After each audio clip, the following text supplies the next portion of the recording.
दुनिया में बहुत से लोग होते हैं जिनके लिए किसी दूसरे से बात करना कोई बड़ा मसला नहीं होता, बल्कि वो ये काम बहुत आसानी से कर लेते हैं। जबकि दूसरी तरफ कुछ इस तरह के लोग होते हैं जिनके लिए किसी दूसरे से बात करना एक निहायत ही मुश्किल काम होता है। तो अगर आपका भी शुमार ऐसे ही लोगों में होता है तो इस वीडियो को एंड तक जरूर देखें।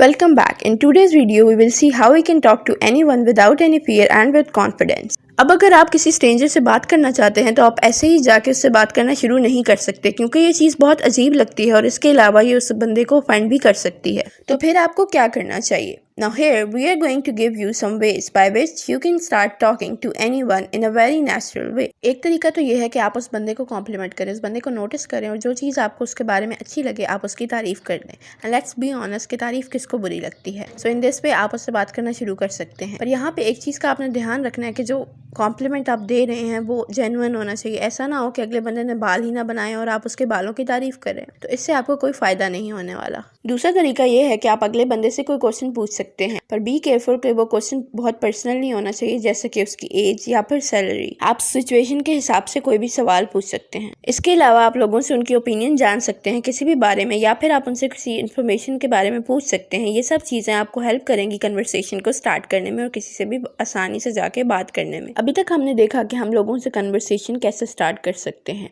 Now we will look at कि हम उस कन्वर्सेशन को कंटिन्यू कैसे कर सकते हैं और कैसे एक लॉन्ग टर्म रिलेशनशिप बना सकते हैं। क्वेश्चंस की हेल्प से आप ना सिर्फ कन्वर्सेशन स्टार्ट कर सकते हैं बल्कि इसको कंटिन्यू भी कर सकते हैं।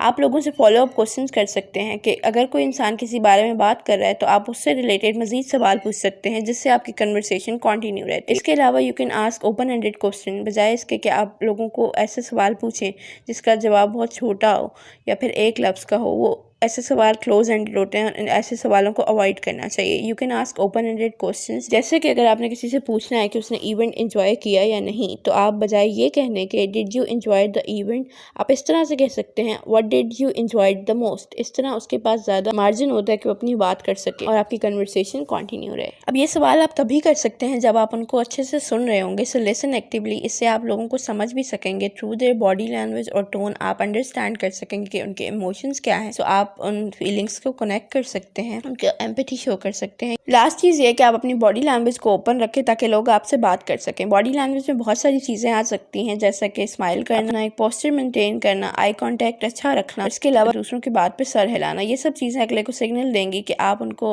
सुन रहे हैं और दे विल फील वैल्यूड, और इससे ना सिर्फ आप उनसे बात कर सकेंगे बल्कि एक अच्छा रिलेशनशिप भी बना सकते हैं। ये सब चीज़ें आपकी कम्युनिकेशन को बहुत बेहतर बना सकती हैं अगर आप इनको प्रैक्टिस करें। And the more you practice the more you will become better. और ये चीज़ आपकी हेल्प करेगी ना सिर्फ आपकी पर्सनल लाइफ में बल्कि आपकी प्रोफेशनल लाइफ में भी।